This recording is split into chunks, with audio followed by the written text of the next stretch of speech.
मैं राधेश्याम भारती, अध्यक्ष संत रविदास सेवा संस्थान उत्तर प्रदेश कानपुर। आज परम पूज्य Bharat Ratna symbol of knowledge, ज्ञान के एवरेस्ट पर चढ़ने वाले, जिन्होंने भारतीय संविधान की संरचना करके दबे कुचले शोषित निर्बल समाज को जीने का सही मायने में अधिकार देने का काम किया, जिन्होंने समाज के हाशिए पर पड़े हुए ऐसे वंचित समाज जिसको सदियों सदियों से दबाया गया, हक वंचित किया गया, उनके हक अधिकारों को छीना गया, यहाँ तक कि उन्हें पशुओं से भी बदतर जिंदगी जीने के लिए लाचार और विवश किया गया। ऐसे लोगों की लड़ाई लड़ते हुए परम पूज्य बाबा साहब डॉक्टर भीमराव अंबेडकर जी ने अपना पूरा जीवन समाज की बेहतरी के लिए समर्पित कर दिया। ऐसे मसीहा की 135वीं जयंती के शुभ अवसर पर आज हम सब लोग डॉक्टर अंबेडकर स्मारक स्थल एवं पार्क डॉक्टर अंबेडकर नगर विजयनगर की इस पवित्र धरती पर, जहां वर्ष 1993 में परम पूज्य बाबा साहब डॉक्टर अंबेडकर जी की आदमकद प्रतिमा की प्रतिस्थापना हुई थी, तो ऐसे मसीहा की जयंती के अवसर पर हम सब लोग जयंती की पूर्व संध्या पर, चूंकि पूरे मुल्क में ही नहीं बल्कि विश्व के कोने कोने में बाबा साहब की जयंती को लेकर बहुत ही हर्षोल्लास है, उसी कड़ी में आज हम सब लोग जयंती की पूर्व संध्या पर यहाँ पर एकत्रित होकर के अपने मसीहा के बताए पद चिन्हों पर संकल्प लेने के लिए आज यहाँ पर हम सब लोग विचार गोष्ठी का सामाजिक समारोह कर रहे हैं। साथ में ही बाबा साहब डॉक्टर अंबेडकर जी के सम्मान में इस पार्क में वृक्षारोपण का कार्य करने जा रहे हैं और इस मंच पर हम अपने सम्मानित बुजुर्गों का, जो समाज की बेहतरी के लिए, समाज में जो विसंगतियां उसे दूर करने के लिए जो लोग संघर्ष कर रहे हैं, उन सम्मानित लोगों का सम्मान समारोह है। साथ में सर्वविदित है कि बाबा साहब डॉक्टर भीमराव अंबेडकर जी ने अपने 3 मूल मंत्रों में शिक्षित बनो, संगठित रहो और संघर्ष करो में सबसे पहला नारा उन्होंने शिक्षित बनने का हम सब लोगों को दिया।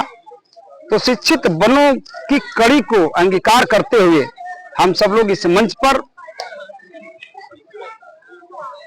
जैसा कि बाबा साहब डॉक्टर अंबेडकर जी ने कहा कि शिक्षा वो शेरनी का दूध है, जो पिएगा वो दहाड़ेगा जरूर, उसको ध्यान में रख करके हम सब लोग नौनिहाल बच्चों को शिक्षा प्रेरणा कार्यक्रम के अंतर्गत इस मंच पर बुला करके उन बच्चों को सम्मानित करते हुए उन्हें पठन पाठन सामग्री देने का काम भी हम सब लोग इस मंच के माध्यम से करने जा रहे हैं। ये सब हम सब लोग अपने मसीहा के बताए हुए मार्ग का अनुसरण करते हुए इसको हम सब लोग अंजाम दे रहे हैं और इस मंच पर अभी प्रतिभावान बच्चे अपनी प्रतिभा का भी प्रदर्शन करेंगे और तमाम विद्वान साथी अपने अपने विचार देंगे। आज का ये कार्यक्रम है। मैं इस अवसर पर बाबा साहब डॉक्टर अंबेडकर जी की 135वीं जयंती की पूर्व संध्या पर आयोजित इस कार्यक्रम के माध्यम से मैं समस्त जनमानस को बाबा साहब की जयंती की बहुत बहुत बधाइयां ज्ञापित करता हूं और सभी से अपील करता हूं कि राष्ट्र और समाज की उन्नति के लिए समता, समानता, न्याय, बंधुत्व और भाईचारे पर आधारित एक आदर्श समाज की संरचना के संकल्प को साकार करने के लिए हम सबको एकजुट होकर के अपने देश, प्रदेश, राष्ट्र की उन्नति में भागीदारी निभाने की आवश्यकता है। बहुत बहुत धन्यवाद।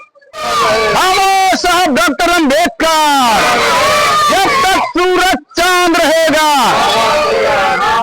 जब तक सूरज चांद रहेगा, भारतीय संविधान जिंदाबाद, भारतीय संविधान जिंदाबाद। जय जय भीम, जय जय भीम।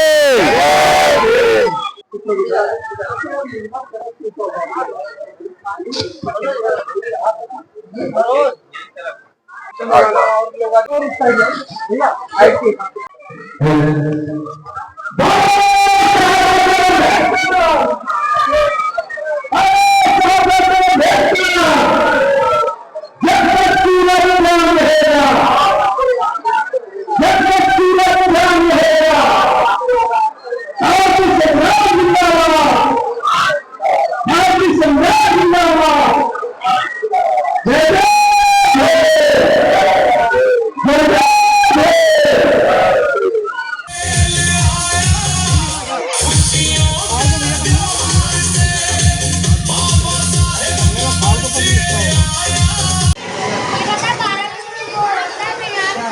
भैया आप लोग थोड़ा वो मट्टी डालिए, हाथ लगा लीजिए, 4 बार लोग हो गए। हाँ सामने बैठी साहब डाल दो।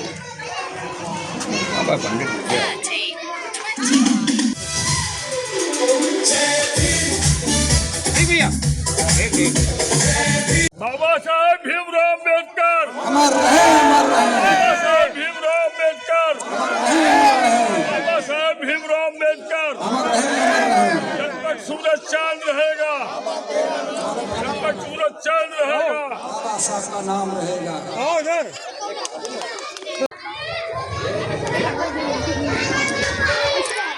साथियों, अब मैं आपके इस स्नेह का कायल हूँ और हमेशा बाबा साहेब भीमराव ये हम सब लोगों के बीच में सामंजस्य बना रहे, ऐसी कामना भी करता हूँ। बाबा साहेब भीमराव अम्बेडकर अमर रहे, अमर रहे। हमारा नाम अनमोल है, क्या नाम है? हाँ ठीक, नाम के लिए बता रहे हैं। आयशा वर्मा। आयशा वर्मा कौन है? आयशा, हाँ। विदित शर्मा, एक ये बच्चा है।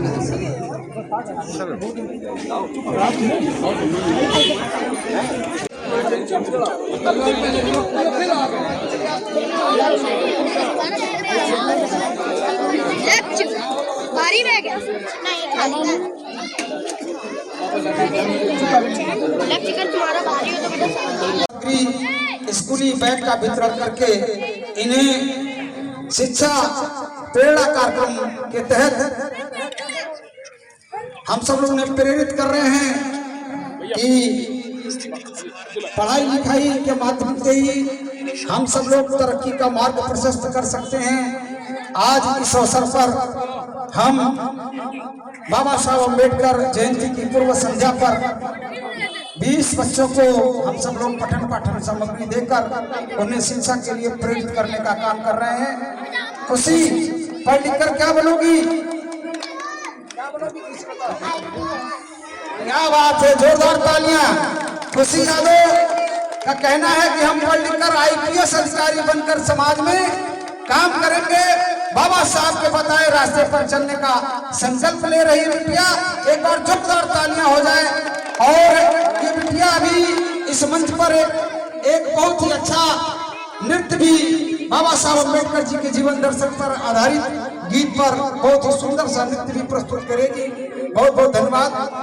अब ज्योतिबा फूले जी के चरणों में श्रद्धा सुमन अर्पित करते हुए उनकी पत्नी दलित मजबूर बच्चों को, लड़कियों को जज, DM, SSP, कमिश्नर बनाने की भावना रखते हुए गरीब मजलूमों की लड़कियों को शिक्षा देने वाली भाई सावित्रीबाई फूले जी के चरणों में श्रद्धा सुमन अर्पित करते हुए, भगवान बुद्ध के चरणों में पुष्प अर्पित करते हुए, संत शिरोमणि रविदास जी के चरणों में श्रद्धा सुमन अर्पित करते हुए, महर्षि वाल्मीकि जी के चरणों में श्रद्धा सुमन अर्पित करते हुए, संत कबीर जी के चरणों में श्रद्धा सुमन अर्पित करते हुए, झलकारी बाई जी के चरणों में श्रद्धा सुमन अर्पित करते हुए,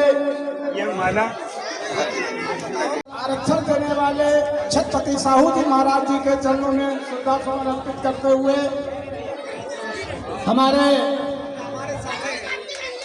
बिजली पासी जी के चरणों में श्रद्धा सुमन अर्पित करते हुए, पेरियार रामा स्वामी जी के चरणों में श्रद्धा सुमन अर्पित करते हुए, 21वीं सदी के नायक बहुजन समाज पार्टी के संस्थापक मानवर काशीराम जी के चरणों में श्रद्धा सुमन अर्पित करते हुए, बहन मायावती जी को अपना आदर्श मानते हुए सभी लोगों के सामने बाबा साहब के विषय में आपको बताने जा रहा हूँ। बाबा साहब डॉक्टर अम्बेडकर का जन्म 14 अप्रैल 1891 को मध्य प्रदेश के महामऊ गांव में एक महार परिवार में हुआ था। उनके पिता का नाम रामजी सकपाल था और उनकी माता का नाम भीमाबाई था। डॉक्टर अम्बेडकर का वंश महाराष्ट्र के रत्नागिरी जिले के अम्बावड़े गांव से संबंधित रहा है। वहां उनका लालन पालन एक आदर्श व धार्मिक वातावरण में हुआ था। डॉक्टर अम्बेडकर का परिवार कबीरपंथी था, जिससे डॉक्टर अम्बेडकर साहब बाल काल से ही पढ़ने लिखने में तेज थे। बुद्धि चतुर तर्क शक्ति ज्ञान की बातें उनकी सबको अचरज में डालने वाली होती थी साथियों। अब साथियों उनकी शिक्षा पर आया 1907 में डॉक्टर अंबेडकर साहब ने हाई स्कूल पास किया था। उसके बाद 1908 में डॉक्टर अंबेडकर की शादी हुई थी। उस समय डॉक्टर अंबेडकर की उम्र 17 बरस की थी और उनकी पत्नी का नाम था रमा, उनकी उम्र 9 बरस की थी जब उनकी शादी हुई थी। उसके बाद डॉक्टर अंबेडकर ने 1912 में बीए और स्नातक की डिग्री हासिल की थी। उसके बाद साथियों सन 1913 में डॉक्टर अंबेडकर साहब ने बम्बई के एल्फिंस्टन कॉलेज से फारसी और अंग्रेजी में बीए पास किया। जब फारसी अंग्रेजी में बीए पास किया तो वहाँ दलित समाज के लोगों ने डॉक्टर अंबेडकर का साहस बढ़ाने के लिए अपने निवास पर बुलाकर उनको सम्मानित करने का काम किया। जहाँ जहाँ जिस निवास पे जाते थे अंबेडकर साहब फूलों के वो लोग वर्षा करते थे, माला पहनाकर कुर्सी पे बैठाकर मुंह मीठा कराने का काम करते थे। पूरे महाराष्ट्र में इस विषय का तांता लगा। उनके पिताजी को बड़ी खुशी हुई, चारों तरफ खुशियां उनको दिख रही थी। अचानक उनके दिमाग में बात आई कि कभी मेरे पास पैसे की कमी हो जाती थी, अंबेडकर को किताबों की आवश्यकता पड़ती थी और पैसा नहीं होता था मेरे पास, तो मैंने गहने बेचकर जो है किताबें उपलब्ध कराने का काम अगर ना किया होता तो आज अपने बच्चे की खुशियां आज हमको देखने को ना मिलती। तो साथियों इस खुशी को उनके पिताजी ने सन 1913 में ही गंभीरता से ले लिया। जब गंभीरता से ले लिया तो अचानक उनको अटैक पड़ा। जब अचानक अटैक पड़ा तो वो इस दुनिया में नहीं रहे, और जब इस दुनिया में नहीं रहे तो डॉक्टर अंबेडकर साहब की स्थिति काफी डामाडोल थी, बहुत गरीबी थी, जिसके कारण साथियों डॉक्टर अंबेडकर साहब की पढ़ाई लिखाई रुक गई। जब पढ़ाई लिखाई रुक गई साथियों उसी क्षेत्र में बड़ौदा नरेश का निवास था। बड़ौदा नरेश साहब ने डॉक्टर अंबेडकर का साहस देखकर उनके निवास पे आए और निवास पर आकर डॉक्टर अंबेडकर को बुलाया। बुलाने के बाद उनकी पीठ ठोका, कहने लगे अंबेडकर अब आपको चिंता करने की जरूरत नहीं, हम आपको भारत में नहीं पढ़ने देंगे, हम आपको अब विदेश में पढ़ाने का काम करेंगे। वो पैसा हम लगाने का काम करेंगे और 2 रोज के अंदर आप जो विदेश जाने की शिक्षा के लिए तैयारी करिए। बड़ौदा नरेश साहब के इस आदेश पर डॉक्टर अंबेडकर साहब ने 2 रोज में तैयारी किया और तैयारी करने के बाद दूसरे दिन उनके पास पैसा आ गया। वो सीधा अमेरिका के लिए रवाना हुए। अमेरिका पहुंचने के बाद वहाँ न्यूयॉर्क विश्वविद्यालय में एडमिशन लिया और न्यूयॉर्क विश्वविद्यालय में शिक्षा हासिल करने लगे। शिक्षा हासिल करते करते साथियों 10 मई सन 1916 को अंबेडकर साहब ने न्यूयॉर्क विश्वविद्यालय से एमए की डिग्री हासिल की। एमए की डिग्री हासिल करने के बाद साथियों अगले महीने 20 जून सन 1916 को अंबेडकर साहब अमेरिका से सीधा लंदन के लिए रवाना हुए। लंदन में स्कूल ऑफ इकोनॉमिक पॉलिटिक्स में प्रवेश लिया, वहाँ शिक्षा हासिल करने लगे। वहाँ जिस समय शिक्षा हासिल कर रहे थे मालूम महाराष्ट्र के बगल में साउथ पड़ता है, साउथ में बड़े पैमाने पर दलित समाज के ऊपर जुल्म जाति अत्याचार होने लगा। डॉक्टर अंबेडकर को जब ये बात मालूम भई लंदन में, तो लंदन से सीधा दिल्ली आए, दिल्ली से सीधा बॉम्बे पहुंचे, बॉम्बे से सीधा साउथ पहुंचे।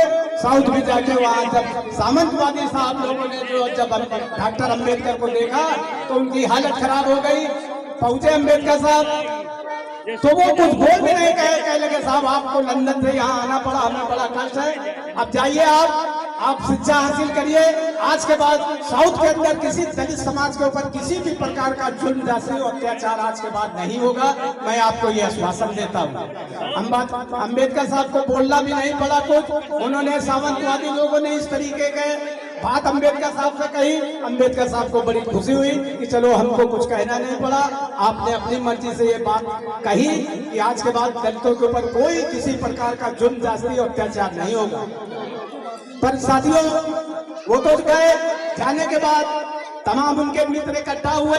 इकट्ठा होने के बाद काफी कुछ लोग जानते थे और कहने लगे अंबेडकर साहब अत्याचारों के विरुद्ध जहाज छेड़ने वाले मानवता के लिए संघर्ष करने वाले डॉक्टर अंबेडकर एक क्रांतिकारी नेता भी थे। युग युग से पीड़ित तथा तिरस्कृत समाज की विडंबना के डॉक्टर अंबेडकर खुद शिकार हुए थे। ऐसी परिस्थिति में उनके जैसा भावुक और संवेदनशील व्यक्ति के मन में अपने जाति के उद्धार की प्रेरणा आनी स्वाभाविक था। डॉक्टर अंबेडकर ने प्रण किया कि अब हम अपना सारा जीवन दलितों के उद्धार में लगा देंगे। इस संकल्प की पूर्ति के लिए डॉक्टर अंबेडकर साहब ने एक मूक डाइट नाम का साप्ताहिक पत्र शुरू किया। उसमें फ्रंट पेज पे छापा था कि भारत के सभी क्षेत्रों में विषमता व्याप्त है और शिक्षा के बिना समाज जो है प्रगति नहीं कर सकता। दलितता, दुर्बलता और अज्ञानता के कारण पूरे देश में दलित जो है अव्वल हुआ है। तो साथियों, ये बात कहने के बाद कुछ जिम्मेदारी अपने मित्रों को बुलाया, वो तो और लिख के दिया। वो उन्होंने बताया ये चीजें को छापकर और शहर से लेके आप लोग गांव तक पहुंचाने का काम करें। अब मैं चला लंदन शिक्षा के लिए। तो 31 जनवरी सन 20 को डॉक्टर अंबेडकर बॉम्बे से सीधा लंदन के लिए रवाना हुए। लंदन में फिर अंबेडकर साहब शिक्षा हासिल करने लगे। शिक्षा हासिल करते करते सन 1921 में डॉक्टर अंबेडकर ने एमएससी की डिग्री हासिल की। एमएससी की डिग्री हासिल करने के बाद भारत आए। भारत आने के बाद फिर लंदन गए, फिर शिक्षा हासिल करने लगे। साथियों, शिक्षा हासिल करते करते सन 1923 में डॉक्टर अंबेडकर साहब ने डीएससी की डिग्री हासिल की। जब डीएससी की डिग्री हासिल करने के बाद भारत आने का समय हुआ उनका, तो 3-4 उनके मित्र लोग आ गए। कहने लगे साहब मुझे जानकारी मिली कि आप भारत जा रहे हैं। कहने लगे हाँ। कहने लगे साहब क्या हम लोग चल सकते हैं? कहने लगे बिल्कुल चल सकते हो। तो वो भी लोग तैयार होके आ गए। डॉक्टर अंबेडकर भारत आए। आने के बाद उनके जो मित्र लोग थे वो सब कहने लगे अब हम लोगों को कोई सता नहीं सकता है, कोई परेशान नहीं कर सकता है, आपने इतनी डिग्रियां हासिल कर ली है। यही सब बातें वो लोग कर रहे थे। बीच रास्ते में डॉक्टर अंबेडकर साहब ने उनको रोका कि अभी आप लोग चुप रहिए, कोई बात नहीं करेंगे। वो लोग मित्र उनके जो भारत आ रहे थे उन्हीं के साथ लंदन से, वो चुप हो गए। चुप होने के बाद थोड़ी देर के बाद डॉक्टर अंबेडकर मुस्कुराने लगे। जब मुस्कुराने लगे तो उनके मित्रों की डॉक्टर अंबेडकर के चेहरे पर निगाह पड़ी। तो उनके मित्र कहने लगे साहब अभी आपने हमको रोकने का काम किया कि आप लोग बात नहीं करेंगे, आप मुस्कुरा रहे हैं, ऐसी कौन सी चीज आपको समझ में आ गई जिसके कारण आप मुस्कुरा रहे हैं? तो अंबेडकर साहब अपने मित्रों से कहने लगे भाई हमने जो डिग्रियां हासिल की है इन डिग्रियों का हम आप लोगों का भला नहीं कर सकते। मैं किसी चीज का अध्ययन करने लगा इसीलिए आपको रोका, और अध्ययन में मैंने निष्कर्ष ये निकाला कि भारत पहुंच के मैं वकालत करूंगा, और जब वकालत हासिल कर लूंगा तो कानून के एक्ट के तहत आप लोगों को न्याय दिलाऊंगा, तो उस न्याय को दुनिया की कोई ताकत नहीं काट पाएगी। तो साथियों, डॉक्टर अंबेडकर भारत आए। भारत आने के बाद साथियों बंबई हाई कोर्ट में वकालत करने लगे। जिस समय वकालत कर रहे थे सन 22 का एक अपर कास्ट को फांसी की सजा का आदेश हो गया था। फांसी की सजा का आदेश हो गया था। और साथियों सन 24 में जो है 24 में उसकी तारीख पड़ी थी फांसी की। तो साथियों डॉक्टर अंबेडकर सन 1923 में ही बंबई हाई कोर्ट में वकालत करने लगे। जब वकालत करने लगे, जब अदालत पहुंचे तो उनको किसी ने ना स्टूल दिया ना कुर्सी दिया। जिसको चले तो वो पहले वकील कुर्सी खींच लेता था, स्टूल खींच लेता था। तो डॉक्टर अंबेडकर अध्ययन करते हुए अदालत से बाहर जाते थे। वहाँ एक चौतरा बना था, पेड़ था, उसके नीचे बैठ 2 मिनट बैठते थे, फिर अंदर आते थे, फिर बाहर जाते थे। और जिस व्यक्ति को फांसी की सजा हो गई थी साथियों, दिसंबर का महीना था, वो सिविल के वकीलों के पास गया। अपर कास्ट का वो व्यक्ति था, सिविल के वकीलों के पास गया। कहने लगा साहब फांसी की सजा हो गई, 15 जनवरी को मेरी तारीख है, क्या आप मेरी मदद करेंगे? कहने लगे भाई तुम पहले भी आए थे, अब तुम्हारे इस केस में अच्छा। तो साथियों फिर कभी समय करीब 1 घंटा इसके उसके उसमें खराब हो गया। अब तक काफी बातें मैं समाप्त करके कुछ अच्छी बातें करने जा रहा हूँ, और अच्छी उससे भी। साथियों 2 जुलाई 47 को देश का बंटवारा हुआ था।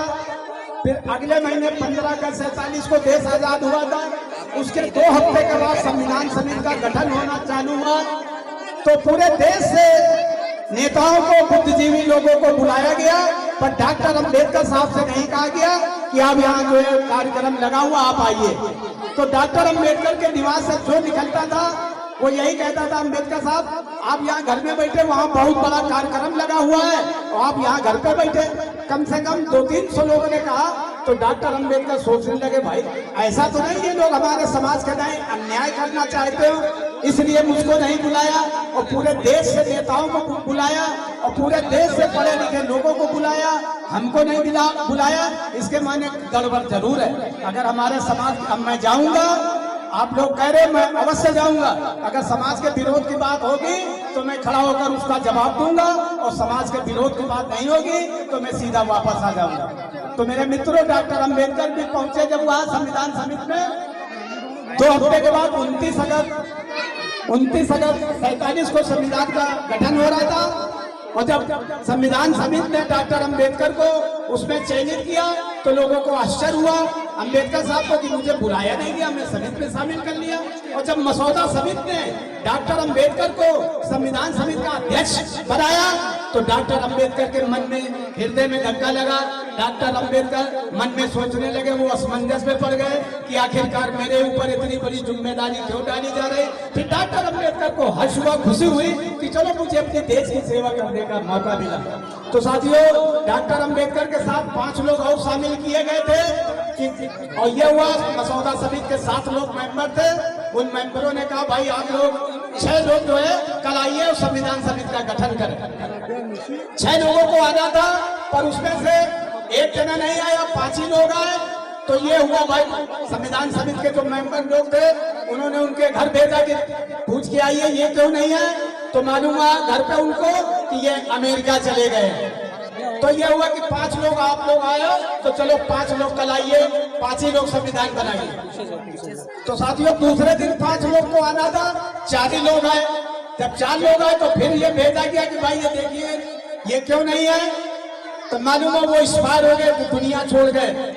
तो ये हुआ चलो भाई वो दुनिया छोड़ के, चलो कोई बात नहीं, 4 ही लोग आइए और संविधान का गठन करिए। तो 4 लोगों का आना था तो फिर 1 जने नहीं आए। तो ये हुआ भाई ये लोग क्यों नहीं आए, ये भी नहीं आए, क्या बात, इनके घर पता लगाइए। तो उनके जो है घर में जानकारी मिली कि वो कोई सियासती काम से कहीं चले गए, इसलिए नहीं आए। फिर ये हुआ अंबेडकर साहब से कहा गया उन 2 लोगों से कि आप लोग 3 ही लोग आइए भाई कल बनाइए। वहां से तो 3 लोग अंबेडकर साहब, वो 2 लोग चले। थोड़ी दूर के बाद अंबेडकर साहब बाहर घूम गए, वो लोग दाहिने घूम गए। फिर आपस में दोनों लोग बातचीत करने लगे। भाई अंबेडकर साहब तमाम डिग्रियां हासिल हैं, उनके पास वकालत भी वो हासिल किए हुए हैं। खुदा न खास्ता कोई सवाल हमसे पूछ बैठे, हम लोगों के पास उतनी शिक्षा नहीं है, न वकालत हासिल है, कोई सवाल पूछ बैठे हम लोग जवाब नहीं दे पाएंगे तो पत्र उसमें पेपर में छपेगा तो हम लोग पूरी दुनिया में बदनामी होगी। तो दूसरा उनके साथ था उनका मित्र, वो कहने लगा फिर क्या होना चाहिए। चले भी अच्छा भैया भैया। तो साथियों, यहाँ पर भी जो है थोड़ा दिक्कत है। तो अब जो है समय बहुत कम है, इसलिए हम अपनी बात को समाप्त करते हैं। एक बात कह के, हमारे पास 4.5 घंटा बोलने का समय है, वो ऐसी बात बोलेंगे कि आप लोग उठने का काम नहीं करोगे। 4.5 घंटा बोलने की क्षमता है। और आप लोग खाना, भूख लगी हो खाना भी खाने नहीं जाओगे कि खाना लाओ ये वाले ने, इनकी बात छूट जाएगी। फिर कभी जल्दी बुलाइएगा तो हम बोलेंगे। एक बात कह के बात को समाप्त करता हूँ। बहुजन का जब शासन होगा, कपड़ा और मकान सभी को सस्ता राशन होगा, लाल किले पर मायावती जी का भाषण होगा, बहुजन का जब शासन होगा। जय भीम, जय भारत। एक चीज है साथियों, जो ऑनलाइन पढ़ाई हो आदेश हुआ है लोग कर 1-2 साल से, ये गरीब मजलूमों के बच्चों को गंवार और जाहिल बनाने का ये सिलसिला चल रहा है। क्यों कि जब गरीब मजलूम का बाप और माँ कहे कि जाओ पढ़ने, तो कहेगा ठीक है माताजी जा रहे, वो गुल्ली डंडा खेलेगा या बैट बॉल खेलेगा या कहो ताश पत्ते खेले। और रईस घर का लड़का होगा तो सोचता रोज हमको 200 खर्चा मिलता है, अगर जरा भी घर में मालूम हो जाएगा खर्चा नहीं मिले तो रईस का बच्चा पढ़ सकता है, पर हमारा बच्चा नहीं पढ़ पाएगा। वो गुल्ली डंडा खेलेगा और सब कुछ करेगा। हमारे लोगों का ज्ञान नहीं खुल रहा। वोट तो है, दलित समाज की 40 करोड़ आबादी है, धोबी दानू कोरी पासी बाल्मी कभी तुरी 40 करोड़ है। चाहे जिस पत्रकार से पूछ लेना, चाहे जिससे पूछ लेना, चाहे बॉम्बे में पूछ लेना। आज से 5 साल पहले बॉम्बे में जब ये रामन जिसको कहा जाता है ये बंद हुआ तो पत्रकारों ने कहा आप क्यों बंद हो गए भाई, आपको ऐसा नहीं करना चाहिए, आपकी इतनी लंबी 37 करोड़ 37.5 करोड़ आपकी आबादी हो, आप इस तरीके का काम करते। 5 साल पहले कहा गया था बॉम्बे के अंदर। आज जो 40 करोड़ से ऊपर हो गई, 40 करोड़ के लोग और ब्राह्मण 5 करोड़, ठाकुर 5 करोड़, बनिया 5 करोड़, 15 करोड़ के लोग हैं और 40 करोड़ के लोग वोट देने का काम करते हैं। उनके बच्चे को डीएम एसएसपी कमिश्नर जज बनाने का काम करते हैं और अपने बच्चे को जो है शीशी बोतल मोमिया पिलवाने का काम करते हैं। हमारे बुजुर्गों ने कांग्रेस को वोट दिया, उन लोगों को, हमारे बुजुर्गों को कुछ नहीं दिया और हम लोग भी वोट दे रहे हैं, हमको भी कुछ नहीं मिला। क्या आज सब कुछ उनके पास है? सोने का काम उनके पास है, लोहे का काम उनके पास है, कपड़े का काम उनके पास है, घी का काम उनके पास है, दाल का काम उनके पास है, चावल का काम उनके पास है, हल्दी मिर्चा गरी छुहारा सुपारी मेथी अजवाइन बादाम ये सारा अरबों का काम उसके पास है। और सन 47 से आज तक हम लोगों को क्या मिला? रिक्शा चलाओ, खलखला चलाओ, पंचर बनाओ, जूता बनाओ, सब्जी बेचो, मेरे घर की सब्जी लाओ और ज्यादा परेशान हो ना तो अपनी माँ बहने मेरे घर भेजना झाड़ू पोछा। ये 47 साल से अभी तक मिला है। अगर यही भावना रखोगे 40 करोड़ की आबादी रखने वालों, अगर अपना दिमाग नहीं बदलोगे तो अपने बेटों के साथ बहुत बड़ा धोखा और बहुत बड़ा दगा करने का काम करोगे। बाबा साहब डॉक्टर अम्बेडकर की दिली इच्छा थी कि मैं देश का प्रधानमंत्री बनूं, संविधान लिखा है तो अपने लोगों को न्याय भी दिलाने का काम करूं। साथियों 26 नवंबर सन 1949 को संविधान लागू होना था। देखिए डॉक्टर अम्बेडकर साहब कितना बड़ा धोखा हुआ। 26 नवंबर 49 को संविधान लागू होना था। सामंतवादियों ने कि भाई चलो लागू करो, 26 नवंबर आ गया तो ये बोले भाई संविधान 10 महीने 26 दिन पुराना हो जाएगा। 1 महीने की 1 महीना 4 दिन की बात है और नए साल में संविधान लागू करो। 1 मिनट भैया बहुत नए साल में। तो साथियों 26 जनवरी को संविधान लागू हुआ, वैसे संविधान दिवस मनाया जाता पूरे देश में, अम्बेडकर साहब का नाम होता। अब 26 जनवरी में कोई मंत्री लिखाता है तो क्या कहकर लिखता है? गणतंत्र दिवस की शुभकामनाएं। लाखों किलोमीटर दूर अम्बेडकर साहब को ढकेल दिया। और जिस समय संविधान बनाया भारत के किसी पूंजीपति ने डॉक्टर अम्बेडकर को 2 रुपए का माला नहीं पहनाया, 4 आने का लड्डू नहीं खिलाया पूरी धुन भारत के अंदर। और साथियों जब संविधान बना 2 साल हो गए तो संयुक्त राष्ट्र अमेरिका के अंदर बड़े पैमाने पर दूसरे मुल्कों के लोग वहाँ संयुक्त राष्ट्र वहाँ सब इकट्ठे हुए।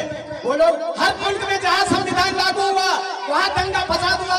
बात वहाँ ये उठी कि जिस व्यक्ति ने बहुत गरीब मजलूम के बेटे ने संविधान बनाया वो आज सन 52 है, 52 लग गया, 2 साल हो गए। आज तक भारत के अंदर किसी सरकारी फैक्ट्री में दंगा फसाद नहीं हुआ, किसी प्राइवेट फैक्ट्री में दंगा फसाद नहीं हुआ। इतना बढ़िया उसने संविधान भारत का लिखा है। तो ये हुआ कि वहां के लोगों, दूसरे मुल्कों के लोगों ने कहा कि उसको हम डॉक्टर अम्बेडकर को अमेरिका बुलाते हैं, अमेरिका में उसका सम्मान करेंगे तो पूरी दुनिया में अम्बेडकर का नाम होगा। तो साथियों संयुक्त राष्ट्र के विदेशों के राष्ट्रपति प्रधानमंत्री ने डॉक्टर अम्बेडकर को संविधान बनने के उपलक्ष्य में 5 जून तारीख जरूर बताता हूँ, हर बात की तारीख बताता हूँ। पूरे देश का कोई 50 करोड़ आदमी नहीं बता पाएगा। जो भी बात करेंगे पहले तारीख बताएंगे, उसके बाद बताएंगे। तो 5 जून सन 1952 को अम्बेडकर साहब ने अमेरिका के कोलंबिया विद्यालय बुलाया गया संविधान बनाने के उपलक्ष्य में। जिस समय डॉक्टर अम्बेडकर 5 जून सन 1952 को अमेरिका के कोलंबिया विद्यालय बैठे, वहाँ संयुक्त राष्ट्र के प्रधानमंत्री राष्ट्रपति की भीड़ लगी थी।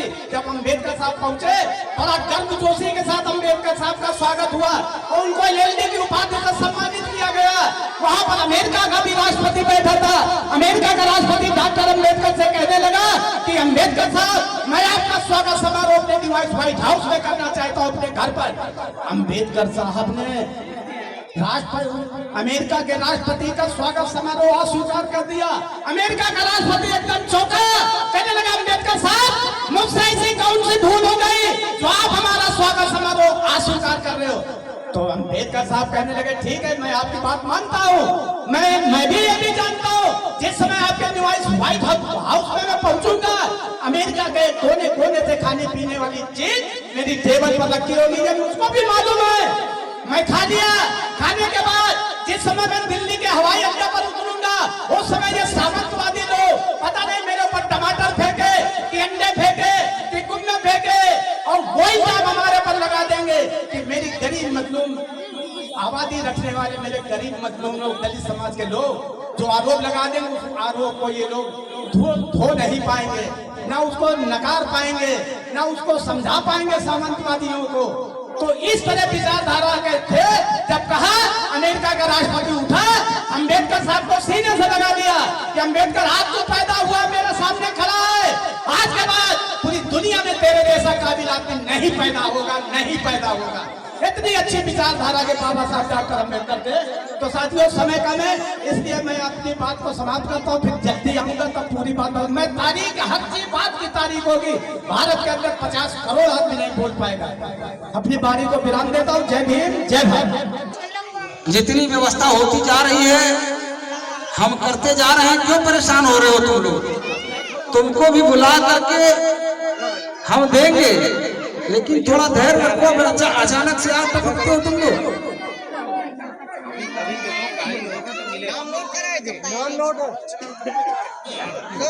इधर बच्चे आए ना,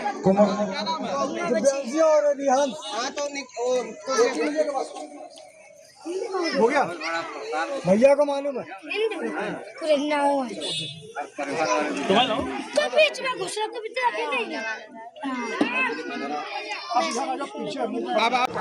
आयोजित इस कार्यक्रम में सहयोग देने वाले सभी सम्मानित लोगों का मैं स्वागत करता हूं। अभी हमें दिया है, मैं खुशहाल यादव जी का तहे दिल से स्वागत करता हूं। कुमोल अंसारी जी, आपके बगल में कुमोल अंसारी जी हैं, पहनाइए होटल भाई। इधर जगदीश गौतम जी का स्वागत हो रहा है। इधर हमारे पूज्य पिताजी हैं मनोज भाव जी, चंद्र प्रकाश गौतम जी आ जाइए और गोरखपुर से पधारे बाबू जी का अभिनंदन कीजिए। इधर मैं सोहन भारती से निवेदन करता हूं, डॉक्टर अनिल भारती जी को माला पहना दे। मैं निवेदन करता हूं, इधर हमारे भगवान दिन गौतम जी हैं, भगवान दिन गौतम जी इधर आ जाइए और डॉक्टर सुनील दोहरे साहब को माला पहना करके अभिनंदन कीजिए। और इधर मैं जरा ये फोटो बढ़िया सी बना लीजिए और कार्यक्रम के साथ संयोजक भाई मुन्ना हजारिया जी को, इधर भाई रामचंद्र गौतम जी इधर आइए। मुन्ना जी का आगमन हो चुका है, एक बार जोरदार तालियां हो जाए पेंटर साहब के लिए। मैं निवेदन करता हूं, माला पहना रहे हैं सोहन भारती जी, सब लोग दिखाई तो बाबूलाल वाल्मीकि जी, आप यहाँ से 500 रुपए मुझे मिला था आपके नाम पर, और फिर 100 रुपए आपकी तरफ से प्रदान किया गया है, इसके लिए बहुत बहुत धन्यवाद आपको। मैं बड़े भाई राम पैंथर जी, जनाब आचार्य जी, जो वक्त पर मुझे अपना आशीर्वाद प्रदान करते रहते हैं और सदैव इस तरह के कार्यक्रमों में बढ़ चढ़कर हिस्सा लेते हैं। अभी कुछ टाइम पहले एक सामूहिक विवाह कार्यक्रम इनकी कमेटी के द्वारा कराया गया, जो सिर्फ कानपुर ही नहीं बल्कि हिंदुस्तान के अंदर कानपुर का नाम रोशन किया। लगातार आप सभी की कमेटी समाज के उन जरूरतमंदों के बीच में पहुंचकर काम करती है, और जब ये सब चीजें मैंने मुन्ना भाई के अंदर देखी तो हमने भी इनसे गुजारिश करी कि हमें भी अपने साथ जोड़िए, क्योंकि सबसे बड़ा दुनिया में अगर सबसे बड़ा पुण्य का काम है तो वो यही है किसी मानव के काम आ जाओ, किसी इंसानियत के काम आ जाओ। इससे बड़ा कोई और धर्म और कोई और काम नहीं है। आज के इस कार्यक्रम में कहने को तो बहुत कुछ है, लेकिन पूर्व में हमारे बड़े भाई जगदेव प्रसाद कुरीन जी ने विस्तार से अपनी बात कही थी कि हमारे पास अब कोई शब्द नहीं बचे। मैं बहुत देर से इनको सुन रहा था, वाकई में बहुत उनको ज्ञान है और इस ज्ञान के आगे फिर मैं अपनी बात क्या करूं।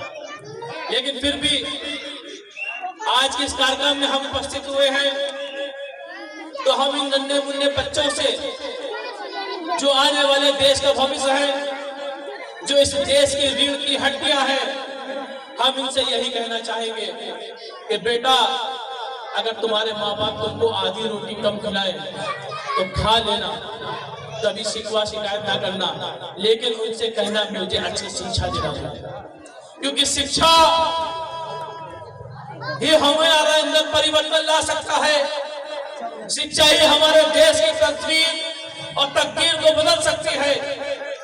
बाबा साहब भीमराव अम्बेडकर जी, जिनको कई डिग्रियां हासिल थी, ज्ञान का अंबार थे, उसके बाद भी उन्होंने कितने जुल्म सितम सहे, ये बात हमसे छिपी नहीं है। इतना पढ़ा लिखा एक ऐसा अजीम भारत जो दुनिया के अंदर अपना एक नाम, अपनी एक पहचान रखता है, उसका संविधान लिखने वाले बाबा साहब भीमराव अम्बेडकर इस समाज से निकले हैं।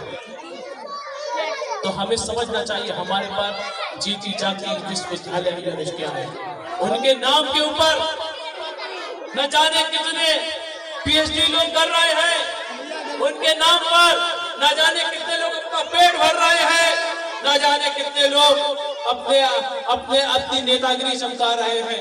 बाबा साहब भीमराव अम्बेडकर जी वो शान है और आज उनकी शान के लोग क्यों पिछड़ते जा रहे हैं। हमारे बीच में जनाब सम्राट विकास यादव जी आए, उनका भी इस्तेमाल करते स्वागत करते हैं। तो मैं कह रहा था कि बाबा साहब भीमराव अम्बेडकर के लोगों साथी अन्याय कहीं ना कहीं शिक्षा के साथ हमारे साथ खिलवाड़ हुआ। इस देश के अंदर इतनी बहुत सारी शिक्षाएं लागू करती है और सरकार की तरफ से हमें उच्च शिक्षा महंगी होती जा रही है, चाहे प्राथमिक शिक्षा हो चाहे माध्यमिक शिक्षा हो, सब महंगी होती जा रही है। और वो सिर्फ अपने वोट बैंक के लिए वन नेशन वन इलेक्शन की बात करते हैं, लेकिन कभी वन नेशन वन एजुकेशन की बात नहीं करते हैं। ये सब बात हम सबको उठानी पड़ेगी कि भारत में ये मूल निवासी को शिक्षा का अधिकार सबसे पहले देना चाहिए, क्योंकि जब हम शिक्षित होंगे तो जिस तरह बाबा साहब भीमराव अम्बेडकर ने भारत का निर्माण किया है, तो हम एक भारत का निर्माण करके ऐसा दिखाएंगे जो पूरे विश्व में अपना नाम रोशन कर रहा होगा। लेकिन शिक्षा ही परिवर्तन ला सकती है, क्योंकि बाबा साहब ने कहा कि शिक्षा वो सिंधी का दूध है जो जितना पिए उतना ढालेगा। और मोहम्मद साहब सल्लल्लाहु अलैहि वसल्लम जिनके हम उम्मती हैं, उन्होंने कहा कि अगर इल्म हासिल करने के लिए तुम्हें चीन तक जाना पड़े तो चीन तक जाओ। मतलब शिक्षा का महत्व बताया कि दूरी चाहे जितनी हो, लेकिन अगर अच्छी शिक्षा जहाँ मिलती हो वहाँ हासिल करना चाहिए। बाबा साहब ने कमरे क्लासरूम के बाहर बैठ कर शिक्षा ग्रहण करी। उनके साथ क्या नहीं अत्याचार हुआ। जब नौकरी के लिए पुणे गए तो वहां पर उनको कमरा नहीं मिल रहा, इतने पढ़ा लिखा होने के बाद उनके साथ भेदभाव। लेकिन ये भेदभाव खत्म सिर्फ शिक्षा का रिश्ता। तो हम अपनी मातृशक्ति जो हमारी माताएं बहनें बैठी हैं उनसे भी ये अपील करेंगे कि अपने बच्चों को आधी रोटी कम खिलाना, लेकिन उनको अच्छी शिक्षा देना, और यही शिक्षा परिवर्तन समाज में लाएगा। मैं इसी के साथ अपनी बात को खत्म करता हूँ। जय हिंद, जय भारत, जय भीम, जय समाज। बहुत बहुत धन्यवाद। मैं निवेदन करता हूँ भाई चंद्र प्रकाश गौतम जी से और अपने सम्मानित साथी भाई, एक बार जोरदार तालियां हो जाए भाई सम्राट विकास जी के लिए। बड़े ही संघर्षशील साथी हैं और समाज की लड़ाई लड़ रहे हैं। इसलिए इस मंच पर आपका भी स्वागत है, अभिनंदन है। और मैं आपको बहुत बहुत धन्यवाद। इधर आ जाइए शेषराम जी, रविंदर पासवान जी। और मैं अपने ताकत लगाकर किसी भी कार्यक्रम को सफल बनाने में अपना योगदान देता है। मैं इन साथियों का अभिनंदन करता हूं, स्वागत करता हूं। भाई शेषराम भारती जी, भाई चंद्र प्रकाश गौतम जी,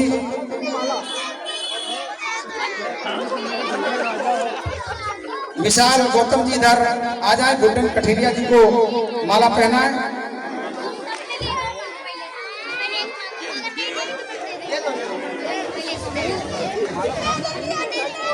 गुड्डन भाई कठेरिया जी। और इधर पारा प्रतापपुर से हमारे भाभी जी इधर हैं, विशाल भाई। मैं आपका भी बहुत बहुत स्वागत करता हूँ, अभिनंदन करता हूँ। बहुत ही जुझारू सम्मानित साथी हैं, पारा प्रतापपुर से चल करके हमारे बीच में आए हैं। मैं आप सभी लोगों का स्वागत करता हूँ और निवेदन करता हूँ भाई सम्राट विकास जिससे कि 2 शब्द हमारे बीच में रखें। इसके बाद आदरणीय पैंथर जी अपने क्रांतिकारी विचार हम सबके बीच में रखेंगे। पाल साहब मैं बड़ी देर से इंतजार कर रहा था, मैं पहला नाम लिख रखा था, लेकिन जब आप नहीं आए तो फिर हमने दूसरे बच्चों का सम्मान कर दिया। इसलिए मैं आपसे क्षमा चाहता हूँ। मैं 2 दिन का मुझे मैं खुद में बुला करके आपके पास पहुँचा दूंगा। आप मेरे भाई हैं, हर साल हम मुझको टोकी है मेरे इसके लिए। ठीक है बेटा। धन्यवाद। संचालन कर रहे इस कार्यक्रम का आयोजक हमारे बड़े भाई समाज सेवी भारती जी, और इस कार्यक्रम में बगल में कानपुर ही नहीं अगल बगल के जनपदों में जिनको समाज सेवी के रूप में जाना जाता है, बड़े भाई धनीराम पैंथर जी, और हमारे बगल में बड़े भाई शेषनाथ जी, विजय यादव बउआ जी, और हमारे सामने मातृ शक्ति के रूप में बैठे माताओं, आपके चरणों में नमन करता हूं। बुजुर्गों, आपके चरणों में नमन करता हूं। अपनी बात शुरू करने से पहले हमारे बीच में भाई नीरज जी आ गए हैं, पार्षद, आपका भी स्वागत अभिनंदन है। सबसे पहले बाबा साहब भीमराव अम्बेडकर जी के चरणों में नमन करता हूं। और ये बात सच है कि उनके जन्मोत्सव की पूर्व संध्या पर आज पूरे देश में कार्यक्रम हो रहे हैं और कल भी पूरे देश में बाबा साहब भीमराव अम्बेडकर का जन्मोत्सव मनाया जाएगा। हम अपनी बात शुरू करने से पहले 2 लाइन कह के अपनी बात की शुरुआत करेंगे। विमल इंद्र की विशाल किरणें प्रकाश तेरा बता रही है, अनाज तेरी अनंत माया जगत को राहें दिखा रही है, अनाज तेरी अनंत माया जगत को राहें दिखा रही है। सम्मानित साथियों, निश्चित रूप से हमको तमाम कार्यक्रमों के माध्यम से इस प्रांगण में आने का मौका मिलता है और यहाँ के लोगों से मिलने जुलने का मौका मिलता है। आज जब पूरा देश बाबा साहब भीमराव अम्बेडकर का जन्मोत्सव मना रहा है तो निश्चित रूप से उन्होंने समाज को और इस देश को दिया, उसके बारे में लोग चर्चा करते हैं। हमको और आपको ये संकल्प लेकर जाना होगा कि बाबा साहब भीमराव अम्बेडकर ने कहा था, शिक्षा वो शेरनी का दूध है जो जितना पिएगा उतना दहाड़ेगा। तो कम से कम इस घनी आबादी में रहने वाले लोगों, आप लोग बाबा साहब भीमराव अम्बेडकर को साक्षी मानकर ये संकल्प लेकर जाओ कि 2 रोटी कम खाओगे, अपना पेट काट कर अपने बच्चों को अच्छी शिक्षा देने का काम करोगे। हम भारती जी का धन्यवाद आभार प्रकट करते हैं कि ये प्रतिवर्ष हो रहा प्रतिभावान बच्चों को काफी कलम किताब बैग बस्ता की व्यवस्था करते हैं। हम इस मंच के माध्यम से आपसे कहना चाहते हैं, हमारा भी ये स्वभाव है, हम भी गरीब गुरबा की मदद करना चाहते हैं। हमको भी बताया करिए, हम हमारी जितनी हैसियत है हम ऐसे होनहार बच्चों की मदद करना चाहते हैं। और एक बात और है, जो कि मैं आने में लेट हो गया, बात बहुत लंबी हो जाएगी, लेकिन एक बात तो सच है कि आज बाबा साहब भीमराव अम्बेडकर से प्रेम का लोग नाटक रच रहे हैं। लेकिन मैं 2 लाइन में कहता हूं कि जिनके आंखों में नमी, पांव में छाले होते हैं, वही सही मायने में बाबा साहब के चाहने वाले होते हैं, वही सही मायने में बाबा साहब के चाहने वाले होते हैं। साथियों, आजादी के इतने वर्ष बीत गए, बाबा साहब भीमराव अम्बेडकर ने अपनी आने वाली पीढ़ियों को एक सशक्त और मजबूत संविधान दिया। हमको और आपको संकल्प लेना पड़ेगा और ये सोचना पड़ेगा किन ताकतों के अंकुरित होने पर दिल्ली के जंतर मंतर पर संविधान की प्रतियां जलाई गई, किन ताकतों के अंकुरित होने पर संविधान का गला घोटने की साजिश की जाने लगी। ऐसी ताकतों के खिलाफ हमको और आपको एकजुट होना पड़ेगा, तब हम लोग बाबा साहब भीमराव अम्बेडकर का सपना साकार कर पाएंगे। हम ज्यादा लंबी बात नहीं करते, हम भी घूमते हैं क्षेत्र में। आखिर आजादी के इतने वर्षों बाद क्या वजह है कि घनी आबादी में ही बाबा साहब भीमराव अम्बेडकर के मानने वाले लोग रहते हैं? क्यों चौड़ी सड़कों पर आज तक उनके घर मकान नहीं बन पाए? ये हमको और आपको सोचना पड़ेगा। हम लोग छात्र राजनीति से राजनीति की मुख्य धारा में आए हैं। जिन किसान के बेटे बिल्लार से, कन्नौज से, फतेहपुर से ट्रेन पकड़कर डीएवी कॉलेज में पढ़ने आते थे, गेहूं बेचकर अपने पिता से पैसा लेकर एडमिशन कराने आते थे, तमाम सरकारी डिपार्टमेंट में बैठे लोग उनकी चार्ज देकर उनका पर्चा दे देते थे, वापस जाओ, तुम्हारे फार्म में ये कमी है, तुम्हारा एडमिशन नहीं होगा। हम लोग ऐसे लोगों की लड़ाई लड़ते हुए आज राजनीति की मुख्य धारा में आए हैं। हम आपको बाबा साहब भीमराव अम्बेडकर को साक्षी मानकर इस बात का संकल्प दिलाते हैं कि हमारे जिस्म में जब तक खून और सांस रहेगी, आप हमको निरंतर घनी आबादी में रहने वाले बहुजन समाज के लोगों के लिए, पीड़ित समाज के लोगों के लिए लड़ते हुए निरंतर देखेंगे। और हमारे जिस्म में जब तक सांस और खून रहेगा, हम लोग बाबा साहब भीमराव अम्बेडकर के संविधान के साथ खिलवाड़ नहीं होने देंगे, नहीं होने देंगे, नहीं होने देंगे। ऐसा हम आपको भरोसा दिलाना चाहते हैं। अंत में ज्यादा लंबी बात नहीं कहते हुए 2 लाइन कहेंगे। हमारे आप में कोई अंतर नहीं है। जैसे परिवारों में आप लोग पैदा हुए हो, वैसे ही सामान्य परिवार में मैं भी पला बड़ा हूँ। मुझे आप लोगों को दुख और तकलीफ के बारे में बहुत अच्छे से मालूम है। इसलिए हम अंत में 2 लाइन कहेंगे। रगों में जो लहू है सब आपकी अमानत है, जब चाहे वसूल कर लेना सम्राट की जवानी है। जय हिंद, बाबा साहब अम्बेडकर अमर रहे। जय भीम, जय हिंद, धन्यवाद। जब तक सूरज चांद रहेगा, जब तक सूरज चांद रहेगा, आवाज दो, आवाज दो। जय हिंद, जय भीम। बहुत बहुत धन्यवाद भाई सम्राट विकास यादव जी को। अरे बात रखते हैं अपने पांव क्यों जंजीर से, बड़ा अच्छा संदेश दिया इन्होंने। और उसी संदेश को आगे बढ़ाते हुए मैं कहना चाहता हूं अपने तमाम नौजवान साथियों से कि बात रखते हैं अपने पांव क्यों जंजीर से, अरे तोड़ना सारी हदों को सीख बैठे नीर से। बैठने दो मेरे साथियों, आज हम सब लोग बाबा साहब डॉक्टर अम्बेडकर जी की जयंती मना रहे हैं। तत्कालीन समय में जब सामंतवादियों के हाथ में सत्ता की चाबी थी, जब उनके कलम में ताकत थी, तो सामंतवादियों ने हमारे साथ क्या किया? किसी विद्वान साथी ने कहा कि मनु बाबा के हाथों में थी जब कलम, गौर कीजिएगा, मनु बाबा के हाथों में थी जब कलम तो आदमी की जगह जानवर नहीं। ऐसी सोच थी उनकी कि मनु बाबा के हाथों में थी जब कलम तो आदमी की जगह जानवर लिख दिया। लेकिन धन्य है बाबा साहब डॉक्टर भीमराव अम्बेडकर कि बाबा साहब के हाथों, अरे बाबा साहब के हाथों उठी जब कलम तो जानवर की जगह आदमी लिख दिया, जानवर की जगह आदमी लिख दिया। ऐसा महान काम किया है बाबा साहब डॉक्टर भीमराव अम्बेडकर जी ने। ज्ञान के एवरेस्ट को छूने वाले, 32 डिग्रियों को धारित करने वाले, कौन है इतना बड़ा विद्वान जिसने इस मुल्क में रहने वाले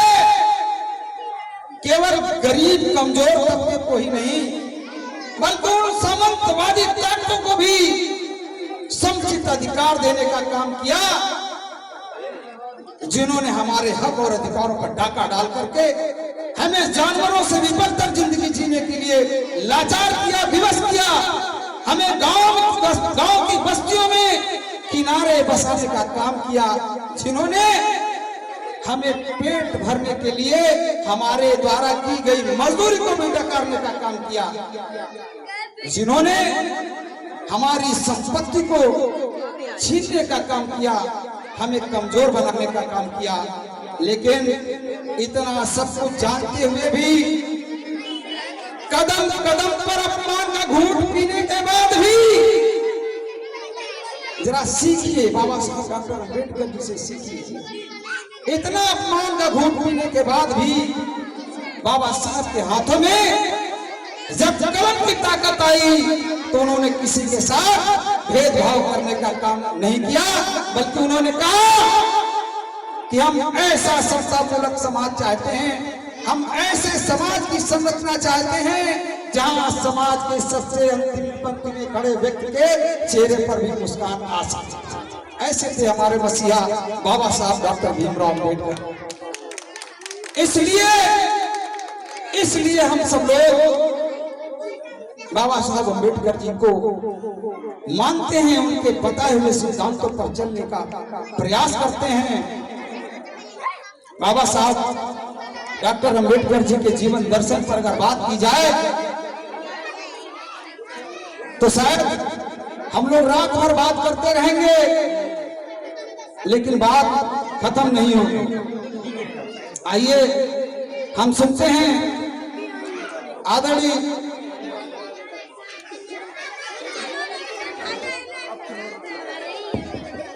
हम आमंत्रित करते हैं शेरे उत्तर प्रदेश सबके वारिस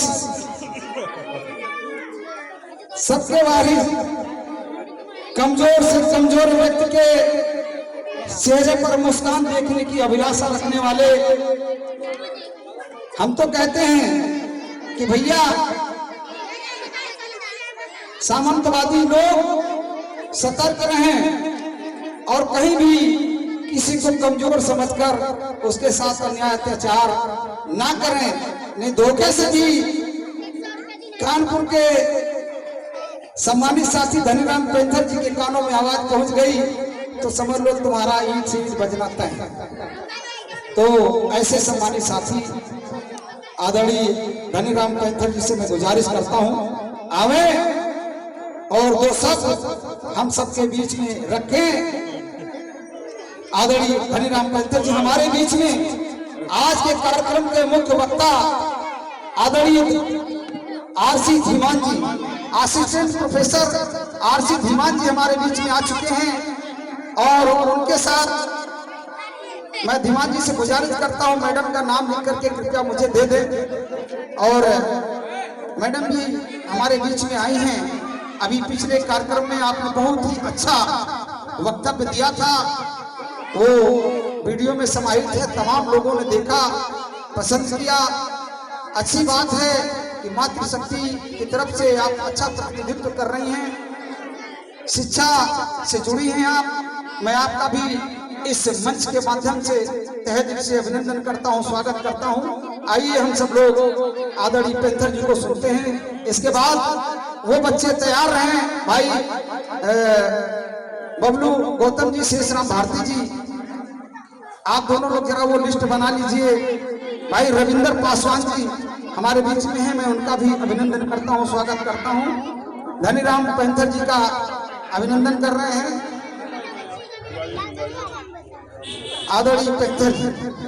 डॉक्टर शालिनी वर्मा जी, आदरणीय डॉक्टर शालिनी वर्मा जी प्राचार्य सोलापुर हमारे बीच में मौजूद हैं। मैं आपका हृदय से अभिनंदन करता हूं। सीता जोरदार ताली बजा दीजिए। पिछले कार्यक्रम में आपने स्वयं अपने हाथों से 100 लोगों के लिए लंच की व्यवस्था बना करके देने का काम किया था, इसके लिए जोरदार ताली होनी चाहिए। उधर से कुर्सी उठा के नारियों के मुक्तिदाता, भारत के संविधान निर्माता, परम पूज्य बौद्ध संत डॉक्टर बाबा साहब अम्बेडकर के चरणों में नमन करते हैं और हमारे लीडर राधे साहब जी, मुन्ना कुरैशी जी, मुन्ना हजारिया जी, इस समय कुरैशी भी होने में कोई दिक्कत नहीं है। जिस बात मुझे जो लगता है, जिस बात से एंटीना को तकलीफ वो काम करने की जरूरत है। मैं आपको बताऊं, 35 साल से रोजा अवतार कराता हूं, 35 साल से ईरान के समर्थन में इमामबाड़ा में, मैंने इमामबाड़ा में जहां ईरान के राजदूत आए थे वहां पर उनका समर्थन करने गया था। देखिए, गुंडा चाहे अमेरिका का हो, चाहे इजराइल का हो और चाहे भारत का गुंडा हो, गुंडा तो गुंडा है, वो कोई हो। चाहे भारत के संविधान को बदलना चाहता हो, मैं चाहे दलितों और पिछड़ों के रिजर्वेशन को खत्म करने की साजिश हो, चाहे यहाँ के संविधान, भैया राधे से, चाहे जो लोग भारत के संविधान को बदलना चाहते हैं उनको मुंह तोड़ जवाब दिया जाएगा। आज बहुत परेशान है लोग, जगह जगह पर बौद्ध कथाएं हो रही हैं। बाबा साहब कह गए थे कि भारत को बौद्ध में बनाना है, वो साकार करना है सपना। लोग कह रहे हिंदू राष्ट्र होना चाहिए, न मैं हिंदू था, न मैं हिंदू हूं, न मैं हिंदू रहना चाहता। क्यों? अगर घोड़े पे चढ़कर बारात जाना अपराध है, अगर मंदिर में पूजा करना अपराध है, अगर IAS होना, IPS होना, डॉक्टर होना, इंजीनियर होना अपराध है, तो ये अपराध हम लोग करते रहेंगे। ये अपराध रुकेगा नहीं। हम IAS होंगे, हम IPS होंगे, हम डॉक्टर होंगे, हम इंजीनियर होंगे। और मैंने बराबर कहा है कि मोहल्ले से लेकर घर से लेकर मोहल्ले से लेकर गांव से लेकर जिले से लेकर प्रदेश से लेकर देश से लेकर पूरे विश्व में अगर किसी की सबसे ज्यादा हमें अगर जयंती होती है तो परम पूज्य बहुत डॉक्टर बाबा साहब अम्बेडकर की जयंती होती है। किसी और की जयंती बहुत लोग इससे भी परेशान है। हमने तो कहा था कि हम जिले से, प्रदेश से, देश से बाबा साहब अम्बेडकर की मूर्ति हटाने के लिए तैयार हैं। लेकिन एक तरफ से तुम 33 करोड़ हटाओ, हम बाबा साहब की मूर्ति हटा रहे हैं। अगर क्योंकि हमारा बाबा साहब से कोई आमदनी का साधन नहीं है। हम होम के जगदीश करे, पराई जमीन पे कब्जा करे, नोट गिने हरे हरे, ये चीज हम नहीं करते। हम यकीन से मानते हैं कि अगर ये भगवान नहीं पैदा होता तो हमें ना बोलने की इजाजत थी, ना चलने की इजाजत थी, ना सोचने की इजाजत थी, और ना हम पक्के मकानों में रह। तीन बार ऐसा हुआ है कि राष्ट्रपति को मंदिर में नहीं जाने दिया। लोग कहते हैं, पहले कहते थे कि मंदिर में जाने नहीं देते थे, आज करें आजा आजा आजा, हम कह रहे नहीं, कोई अंधविश्वास, कोई आडंबर, कोई पाखंड, कोई हमने कहा कि हम ब्राह्मणों के पैर छूने के लिए तैयार हैं, लेकिन अगर वो मेरे बुजुर्गों का पैर छुएगा तो हम उसके बुजुर्गों के पैर छूएंगे, वरना किसी भी कीमत पर। देखो हम मरते हैं तो भी ताकत पैदा होती है, और हम मारते हैं तो भी ताकत पैदा होती है। कोई मेरी जमीन पर कब्जा करे, कोई मेरे घर पे कब्जा करे, कोई मेरे लोगों को फर्जी मुकदमे में फंसाने की साजिश करे, और साजिश हमने बहुत देखी। जब राधे श्याम बढ़ेंगे तो इनके खिलाफ फर्जी मुकदमा लिखा जाएगा, धनीराम पैंथर बढ़ेंगे तो इनके खिलाफ सभासद जी बढ़ेंगे, मुन्ना हजारिया जी बढ़ेंगे, अपना विधायक जी बढ़ेंगे, ये साजिश होती रही। मैंने एक विनती करके अपनी बात समाप्त करेंगे, क्योंकि राधे श्याम भाई, मुन्ना हजारिया जी और उनकी टीम हमें इतनी ताकतवर टीम लगती है, मैं इनका स्वागत करता हूं। एक चीज ध्यान रखें कि पहले टीवी लगती थी, उस पर एंटीना लगता था। जब टीवी छिलमिल करने लगती थी तो कहते थे एंटीना ठीक कर, ये एंटीना में ही गड़बड़ है। आज भी वही है, फर्क आया है। आज भी पूरे देश में जो कोई गड़बड़ कर रहा है तो वो एंटीना गड़बड़ कर रहा है। एंटीना को ठीक करिए, अगर एंटीना ठीक नहीं करोगे तो तुम्हें किसी भी कीमत पर तुम्हारा कल्याण होगा। इन्हीं शब्दों के साथ एक विनती करके अपनी बात समाप्त करेंगे। 30 अप्रैल को सर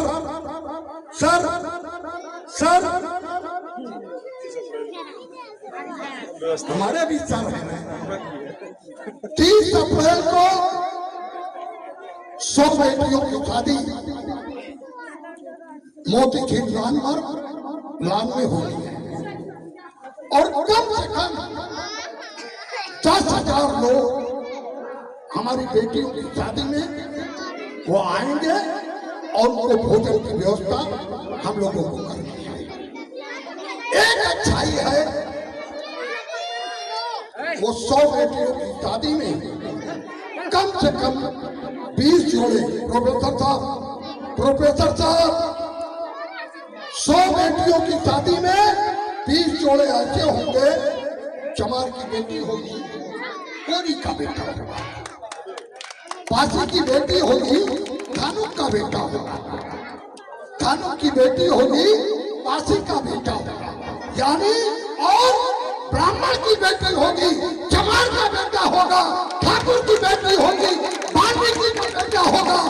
इस तरीके से जो बाबा साहब अम्बेडकर ने ये कहा था कि सामाजिक परिवर्तन से जातिहीन समाज की स्थापना करना उनका मकसद था। मैं भी 19 रखा था, और ना ही लोगों से विनती करता। मेरे पिताजी मेरे लोगों ने कहा कि बाल मुड़वाइए, मैंने कहा मैं गर्दन कटवा लूंगा, खाली धप्पा वापस आ जाए। फिर लोगों ने कहा, एक तो मेरे पप्पा मर गए, फिर लोगों ने कहा कि आप तेरे ही कराएंगे।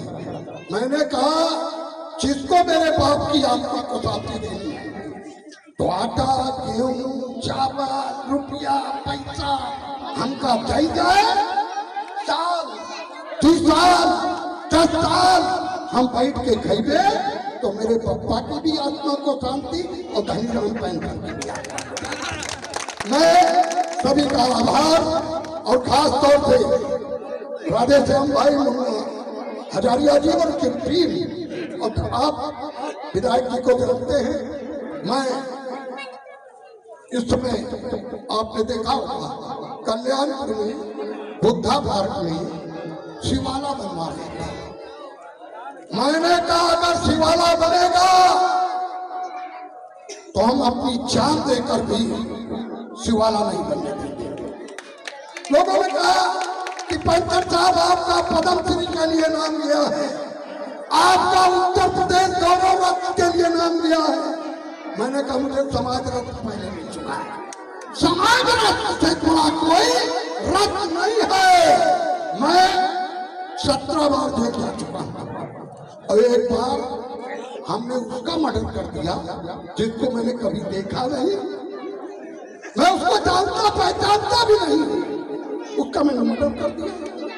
मर्डर में एफआईआर हुआ, एक पंडित जी की कृपा से हम 45 दिन तीर्थ यात्रा कर चुके हैं। 45 दिन में एक महसूस हुआ, राजा साहब भाई आपको जब मुसीबत होगी तब ये पता चलेगा कि कौन अपना कौन पराया है। हमें मुसीबत हुई, आप यकीन मान लीजिए कि मुझे 48 घंटे में 4,80,000 रुपये मिले। और जब मैं जेल गया 45 दिन की तीर्थ यात्रा की थी मैंने, तीर्थ यात्रा में जब मैं जेल गया इतना जीवन में मैंने कभी नहीं खाया जितना मैंने जेल में खाया। इसलिए समाज तुम्हारे साथ है। राधे साहब भाई आपने जो काम किया है मुझे जानकारी है। आप तो बड़े ही आपने अपने परिवार को शिक्षा देने का काम, यहाँ पर रखने का काम और उसको तन से, मन से और धन से बढ़ाने का काम किया। आप आभार व्यक्त करते हुए कल मैं क्राउड में 20 जगह से शोभा यात्रा हमने वहां पर भीम भोज की व्यवस्था की है। मैं सभी से हाथ जोड़कर विनती करूंगा, अगर आपको समय मिले तो 12 बजे भीम भोज भी करिए और बाबा साहब के जन्म उत्सव को बड़े हर्षोल्लास के साथ मनाइए। जय भीम, जय भारत। अब होगी महाभारत। बैठिए, अभी जाइए नहीं दो मिनट। क्या बात है, जोरदार तालियां हो जाए।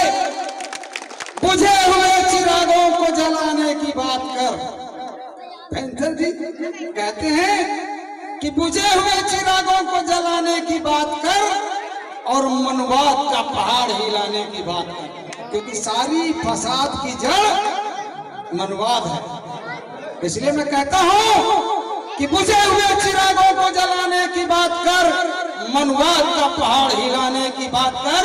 और दौड़ता है तेरे रगों में, दौड़ता है तेरे रगों में अगर बहुजन समाज का खून, तो मनवाद को मिट्टी में मिलाने की बात कर, मनवाद को मिट्टी में मिलाने की बात कर। ऐ मेरे समाज के लोगों, कितना जुर्म सहा है हमारे पूर्वजों ने, कितना अपमान सहा है हमारे लोगों ने, और आज भी सामंतवादी ताकतें आज भी सुधरने का नाम नहीं ले रही हैं। मैं बाबा साहब अम्बेडकर जयंती की पूर्व संध्या पर आयोजित इस कार्यक्रम के माध्यम से समाज से अपील करता हूं कि मेरे सम्मानित भाइयों, बाबा साहब डॉक्टर अम्बेडकर जी ने उंगली का इशारा करते हुए आपसे बताया कि तुम्हारा कल्याण मंदिर में घंटा बजाने से नहीं होगा, तुम्हारा कल्याण तीर्थ यात्राओं में से नहीं होगा, तुम्हारा कल्याण व्रत करने से नहीं होगा। अगर तुम्हारा समुचित कल्याण होगा तो सत्ता की मास्टर चाबी पर कब्जा करने से होगा, शिक्षा से होगा। इसलिए मेरे समाज के लोगों, बाबा साहब के इशारों को समझो और पार्लियामेंट की ओर, सत्ता की मास्टर चाबी की ओर बढ़ने के लिए आप सब लोग एकजुट हो जाओ। एकजुट होकर के सत्ता की मास्टर चाबी पर कब्जा करो। जब योजना आयोग का निदेशक, योजना आयोग का चीफ आपके समाज का होगा तो निश्चित रूप से आपकी बिगड़ी हुई बात बनेगी। कल एक विशाल शोभा यात्रा है, जो मैकरावटगंज से प्रारंभ होगी और कानपुर शहर के विभिन्न कोनों में भ्रमण करते हुए नानाराव पार्क के ऐतिहासिक पार्क में पहुंचेगी। आपको जानकर खुशी होगी कि तमाम कमजोरियों के बाद भी और आर्थिक संसाधन न होने के बाद भी, चूंकि हम अपने मसीहा को याद कर रहे हैं ना, हम अपने मसीहा के सम्मान में जो कुछ भी मुझसे बन पड़ेगा हम पूरा समर्पण के साथ काम करेंगे। तो मैंने कानपुर में एक संकल्प लिया कि इस बार हम सब लोग इस शोभा यात्रा में 4 चांद लगाने का काम करेंगे। हमने 30,000 रुपए की केवल एक गाड़ी, 30,000 रुपए की केवल एक गाड़ी मैंने बुक कराई है, जो तमाम संसाधनों से लैस होगी और कल उसे हम केडीए गेट के सामने से लगवाएंगे। और जब जुलूस भ्रमण करते हुए केडीए गेट पर आएगा तो आगे अपनी गाड़ी होगी जिसमें बाबा साहब के इशारों से सुसज्जित चित्र होगा और फिर हम सब लोग नानाराव पार्क की ओर जाएंगे। आपसे अपील करते हैं कि आप उस कार्यक्रम में जरूर से जरूर शामिल होइए। पहली बार कानपुर महानगर में हमने इस तरह के वाहन की व्यवस्था की है, जो वास्तव में उसका खर्चा ज्यादा है, लेकिन एक मुस्लिम साथी हैं अपने, जिन्होंने हमें सहयोग करते हुए कहा कि जो आपसे बन पड़े, हमारा ये लागत आ रही है, खर्चा आ रहा है, 3 बड़े सिलेंडर ऑक्सीजन के उसमें लगेंगे, जो तमाम तरीके से वो सुसज्जित होंगे और वो पुष्प वर्षा करते हुए चलेंगे। तमाम चीजें हैं उसमें। मैं मुन्ना हजारिया जी को भी मैं ले जाकर के मैंने दिखवाया, तो हम लोगों ने कहा कि चलिए एक बार हम सब लोग ऐसा करने की कोशिश करते हैं। मैं अपील करता हूं समाज से कि मेरे पास कुछ नहीं है, जो कुछ भी है सब अपने महापुरुषों के नाम पर है। 1 फरवरी को कानपुर महानगर में हम सब लोगों ने आपके सौजन्य से, भाई संतोष वाल्मीकि जैसे साथी बैठे हैं, हर बार 500 रुपए का सहयोग देते हैं। मैं कल भी आपके घर गया, आपने तुरंत 500 रुपए दिया। इस बार आज ये कार्यक्रम हो रहा है, इस कार्यक्रम में मैं किसी के पास जा नहीं पाया। मैंने धीमान जी को फोन किया कल, धीमान जी ने तुरंत 1000 रुपया तुरंत पेटीएम करके आपने देने का काम किया। लाल जी गौतम जी बैठे हुए हैं, मैंने आपसे निवेदन किया, आपने कहा कि भाई देखो कुछ है तो नहीं, लेकिन ले अच्छा 1000 रुपया है, ले लो। तो मैं ऐसे साथी पर गर्व करता हूँ कि ऐसे साथी पूरी ताकत से, हमारे पार्षद नीरज कुमार जी बैठे हैं, हमें हर बार कहते हैं कि आप मेरे पास भी आ जाया करो, मुझे भी बताया करो, लेकिन मैं क्या बताऊं, वक्त ही नहीं मिलता है। जब कार्यक्रम की तैयारी करने लगो तो पता चल रहा है कि ये काम करना है, वो काम करना है, काम में ही बिजी हो जाते हैं, तो हम लोग किसी के पास जा ही नहीं पाते हैं। लेकिन अब माध्यम अच्छा हो गया है और तमाम हमारे समाज के लोग व्हाट्सएप खेलते रहते हैं, तो मैं उनसे व्हाट्सएप के माध्यम से भी अपील करता हूं कि भैया थोड़ा कुछ सहयोग कर दो। लेकिन यकीन मानिए कि बहुत ही कम ऐसे लोग हैं प्रोफेसर साहब, बहुत ही कम ऐसे लोग हैं जो उसका संज्ञान लेते हैं। बहुत सारे तो ऐसे डिलीट मार देते, देखबे नहीं करते। तो मैं समाज से अपील करता हूं कि कल भी कार्यक्रम है, उसको भी मुझे सफल बनाना है। और आज आप देखिए ये सारी व्यवस्थाएं हैं, सब उधार का है भैया। हमने कह दिया कि इस साल का पैसा अगले साल 27 में ले लेना। खैर हमारे साथी बिक्की लाइट वाले हैं, कभी इस बात के लिए कभी उन्होंने नहीं कहा कि भैया पैसा दीजिए। बीके गुप्ता जी हैं टेंट वाले, वो भी कभी नहीं कहते हैं कि भैया पैसा पहले कुछ दे दीजिए, जो हो सो दे दीजिए, जो नहीं है तो बाद में दीजिए। देता जरूर हूँ, लेकिन किसी का उधार नहीं रखता हूं अगले साल के लिए। ये आप लोगों की ताकत है। लगातार छोटे बड़े कार्यक्रम होते रहते हैं। 14 मार्च को डबल पुलिया पर 50 बच्चों को पठन पाठन सामग्री का वितरण किया गया। पहली बार कोई कार्यक्रम कानपुर में बहुजन समाज का, मैं भी लंबे समय से काम कर रहा हूँ, राजनीति से लेकर सामाजिक कार्य, पहली बार लगातार 16 घंटा कार्यक्रम चला लगातार। वीडियो वायरल किया है हमारे निर्णायक भीम चैनल के सम्मानित साथी रविंद्र सिंह जी ने। पूरा वीडियो है, आप देखिए, 16 घंटे की वीडियो, सोचिए। और शायद अगर आप उसको सुनने का प्रयास करेंगे तो आपका मन नहीं भरेगा, आप सुनते ही जाएंगे कि इसके बाद क्या है, इसके बाद क्या है। ऐसा अनुकरणीय कार्यक्रम, संदेश परक कार्यक्रम। तो मैं अपील करता हूं आप लोगों से कि जो भी आपसे मदद बन सकती है आप मदद करेंगे। भीम ने कहा है पढ़ना सीखो, जातिवाद से लड़ना सीखो। भीम ने कहा है पढ़ना सीखो, जातिवाद से लड़ना सीखो। क्यों करते हो सलामी, छोड़ दो गुलामी यारो, छोड़ दो गुलामी, छोड़ दो गुलामी यारो, छोड़ दो गुलामी। तुम ऐसे बाप के बेटे हो जो रण में कभी ना हारे। धन्यवाद। आज जो बाबा साहब की जयंती पे सब अपना कामकाज छोड़ के आए, ये वाकई में लगता है कि ये सही मायने में बाबा साहब के अनुयायी हैं। बस्ती में तो बहुत घर हैं। अगर हर एक के घर से एक बच्चा निकलता तो निश्चित ये पार्क हमारा आज ये भरा होता। इस प्रांगण में जितने भी परिजन बैठे हैं, मैं उन परिजन से एक अनुरोध कर रहा हूँ कि इस जो भी बच्चा हाई स्कूल का अच्छे नंबरों से पास होगा तो ये हमारी समिति उस बच्चे को 11,000 रुपए इस मंच के माध्यम से मैं ऐलान करता हूँ, मैं उसको दूंगा। क्योंकि शिक्षा ही शेरनी का दूध है, शिक्षा है तो सब है। बस्ती में कम से कम एक घर से आता कम से कम 1,000 आदमी का भीड़ यहाँ पे इकट्ठा होता। अभी कहीं कोई अन्य कार्यक्रम होता, जैसे मैं नहीं कहता इस मंच से, तो रात भर बैठते सब कुछ करते, मगर सही मायने में अगर हमारा भला होना है तो बाबा साहब से होना है, जिसके लिए हम अपने परिवार सहित हमारी पूरी आस्था है।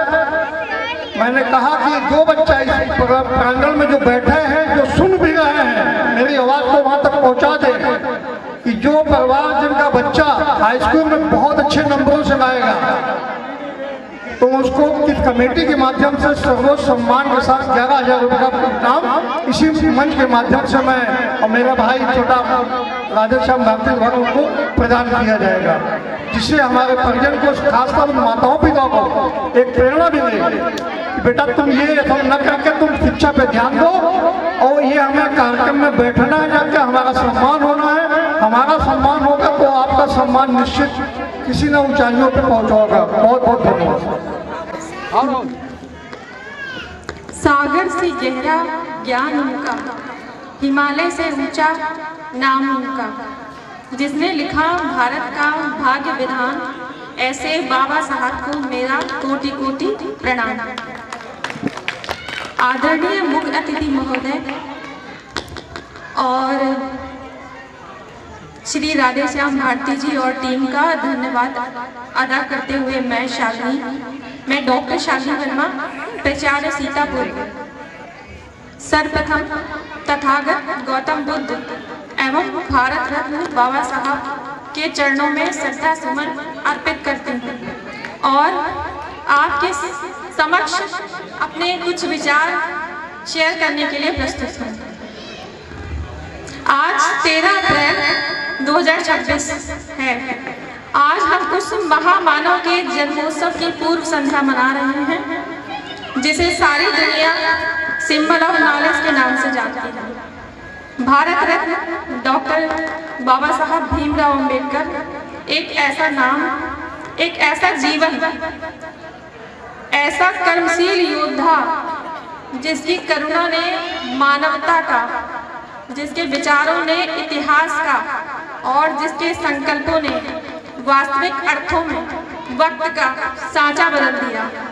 वे केवल महामानव ही नहीं बल्कि करोड़ों शोषितों, वंचितों और महिलाओं, मतलब केवल दलित या शोषित समाज की महिलाओं नहीं, सारे वर्णों की महिलाओं के लिए चेतना का सूर्योदय थे।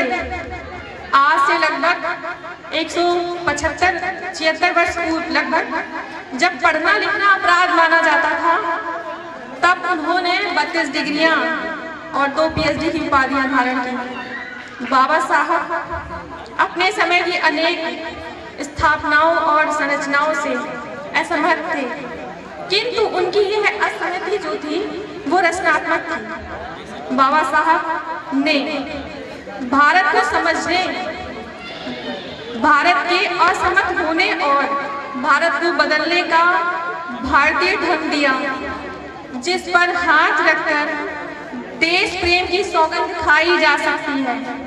यही बाबा साहब की असहमति का अभिनव सौंदर्य शास्त्र है, जिसे सारी दुनिया किस नाम से जानती है? संविधान के नाम से जानती है।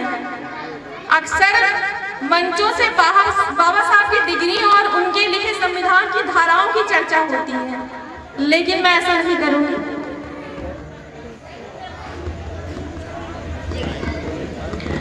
मैं आज आपके समक्ष बाबा साहब के व्यक्तित्व के उन पहलुओं को पर प्रकाश डालना चाहती हूँ जिसे अक्सर इतिहास की किताब में हाशिए पर छोड़ दिया जाता है। हम बाबा साहब को कानून विधि विशेषज्ञ के रूप में जानते हैं, लेकिन क्या आप जानते हैं कि भारत के सर्वोच्च बैंक सबको पता है कौन सा है? Reserve bank of India. Reserve bank of India की वैचारिक नींव उनकी किताब the problem of rupees per टिकी है। बाबा साहब जानते थे कि भारत की आर्थिक और राजनीतिक आजादी तब तक खोखली है जब तक देश की आर्थिक रीढ़ मजबूत न हो। उन्होंने खेती किसानी को एक उद्योग की तरह देखा और भारत में नदी घाटी परियोजनाओं की कल्पना की, ताकि देश का किसान और मजदूर जो भी है वो अपने दलित समाज के लोग हैं, वो दोनों समृद्ध हो सके। उनके समय में उनकी ही बताई हुई बात पर सतलज नदी पर भाखड़ा नागल बांध बना, दामोदर घाटी पर, महानदी पर नागार्जुन सागर बांध, इंदिरा गांधी परियोजना, जितनी भी परियोजनाएं हैं, नदी घाटी परियोजना, ये बाबा साहब के विचारों और उनकी प्रेरणा से बनाई गई थी।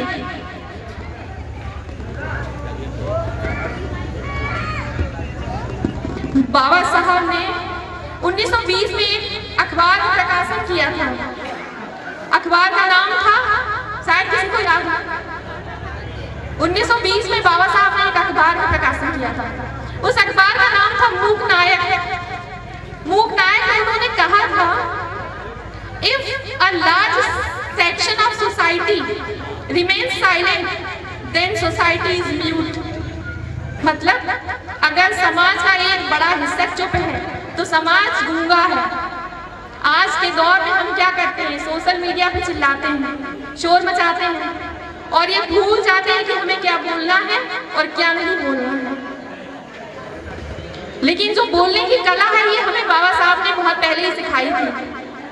बाबा साहब ने हमें सिखाया था कि बोलना और सार्थक बोलना क्या होता है। उन्होंने अपनी कलम को तलवार बनाया और उस समाज को आवाज दी जिसे सदियों से खामोश रखा गया था। अक्सर लोग कहते हैं कि बाबा साहब एक तबके के नेता थे और हैं आज भी। वो कौन सा तबका है? दलित समाज। लेकिन ऐसा नहीं है, यह सत्य का एक अंश है। हकीकत यह है कि बाबा साहब ने देश के हर नागरिक, हर महिला को सम्मान दिलाने के लिए कार्य किया। हिंदू कोड बिल जो वास्तव में महिलाओं के हक में जाहिर इतिहास का सर्वाधिक उज्जवल ज्योति पत्र है के जरिए उन्होंने भारत की प्रत्येक महिला को संपत्ति और तलाक का अधिकार दिलाया। इसके लिए उन्होंने क्या किया? अपना कानून मंत्री का जो पद था उससे भी इस्तीफा दे दिया।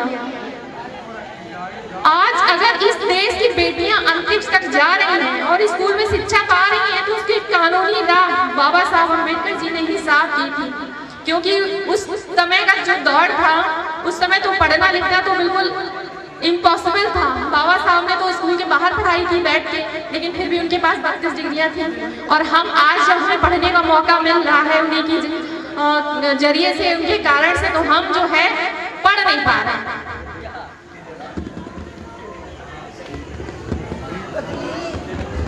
आज हम इसके आगे बढ़ते हैं। हम जिस बिजली और सिंचाई की बात करते हैं उसका भी ढांचा बाबा साहब ने ही तैयार किया था। उन्होंने सेंट्रल वाटर कमीशन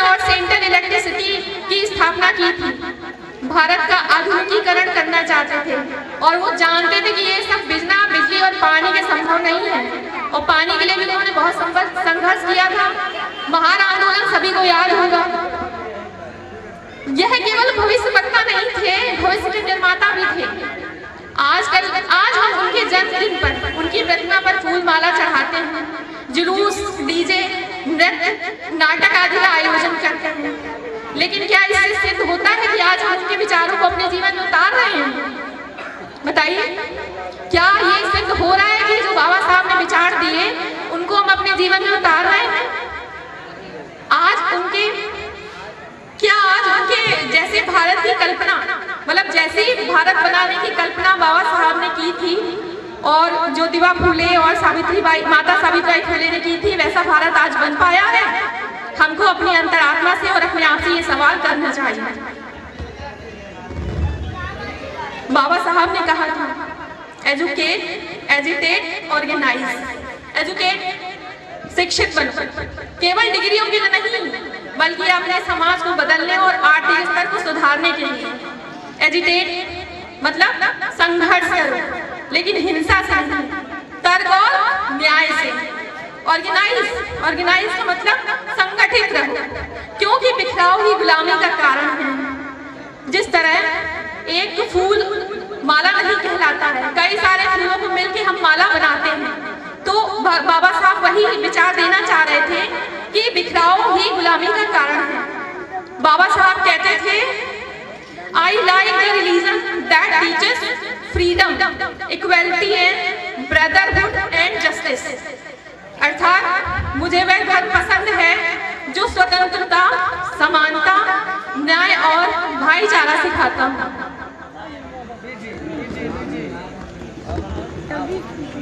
आज साथियों, आज 13 अप्रैल 2026 है और हमें आज ये प्रण लेना चाहिए कि हम जाति पात के संकीर्ण दायरों से बाहर निकलकर एक ऐसे भारत का निर्माण करें जहां इंसानियत सबसे बड़ा धर्म हो। हमें अंधभक्त नहीं बनना है। बाबा साहब हमें अंधभक्त नहीं बनाना चाहते थे। बाबा साहब हमें तस्वीरों में कैद नहीं करना चाहते थे, और हमें भी ऐसा ही करना है कि उन्हें तस्वीरों में कैद नहीं करना है, बल्कि उनके संघर्ष को अपनी मिसाल बनाना है और अंत में और अपनी बेटियों को माता सावित्रीबाई की तरह शिक्षित करना है। और अंत में मैं बस इतना कहना चाहती हूँ, लड़ने के लिए पढ़ना होगा, पढ़ने के लिए लड़ना होगा, लड़ने के लिए पढ़ना होगा और पढ़ने के लिए लड़ना होगा। किताबें तो बहुत पढ़ी होंगी,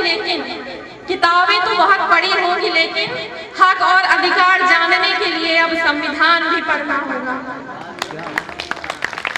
अंत में डॉक्टर बाबा साहब भीमराव अंबेडकर, संविधान निर्माता, मूक नायक, दलित मसीहा, क्रांति, बोधिसत्व, महामानव, विद्वान, न्यायविद, अर्थशास्त्री, बहिष्कृत, हितकारी, शिक्षित, संघर्षी, क्रांतिकारी, समाज सुधारक, प्रज्ञावान, करुणामूर्ति, समता दूत, लोकतंत्र रक्षक, कानून ज्ञाता, विश्व रत्न, नारी रक्षक, शिक्षा द्वीप, सत्यग्राही, धर्म प्रवर्तक, जाति विनाशक, श्रमिक मित्र, कलम के धनी, प्रखर वक्ता, दूरदर्शी, विद्या के सागर, राष्ट्र निर्माता, अडिग विश्वासी, गौतम अनुरागी, धर्म चक्रधारी, ज्ञान का दिगंबर, सिंबल ऑफ नॉलेज, आधुनिक मनु, क्रांति सूर्य, भारत माता के अनमोल लाल, प्रज्ञा शिरोमणि, संकल्पधारी, अंधकार नाशक, शोषित रक्षक, कर्म प्रधान, चेतना पुंज, संविधान शिल्पी, भारत रत्न डॉक्टर बाबा साहब अम्बेडकर, विश्व मानवता के शिखर बाबा साहब को कोटि कोटि प्रणाम। अंत में नमो बुद्धाय, जय भीम, जय भारत, जय संविधान, बाबा साहब की जय। 13 अप्रैल सन 2026 डॉक्टर भीमराव अंबेडकर के जन्मोत्सव पर कंचन गौतम की तरफ से सबको हार्दिक शुभकामनाएं। जिन्हें कक्षा में बैठने का अधिकार नहीं था, जिन्हें कक्षा में बैठने का अधिकार नहीं था, उन्होंने संविधान लिख डाला। जिन्हें 9 भाषाओं और 36 डिग्रियां प्राप्त करी और आज के 8वीं पास उनका मुकाबला कर रहे हैं। सरकार चाहे किसी की भी रहे, सरकार चाहे किसी की भी रहे, लेकिन संविधान हमारे डॉक्टर भीमराव अंबेडकर का रहेगा। और हमारे गुरु गौतम बुद्ध कहते हैं, अकेले आए हैं अकेले जाएंगे, अकेले आए हैं अकेले जाएंगे, तो फिर किस बात का घमंड। अब खुद ही को भो, नमो बुद्धाय एंड जय भीम, जय संविधान। क्या बात है, आपको साहस को सलाम। ऐसे ही प्रतिभाएं बाबा साहब अम्बेडकर की कलम की ताकत की बदौलत हमने यहाँ पर बहुत सारे काम करवा दिए। अभी आरसी धीमान साहब को सुन लीजिए, इसके बाद हम आपसे रूबरू होंगे, बात करेंगे। आइए धीमान जी को सुनते हैं। धन्यवाद भारती जी। सर्वप्रथम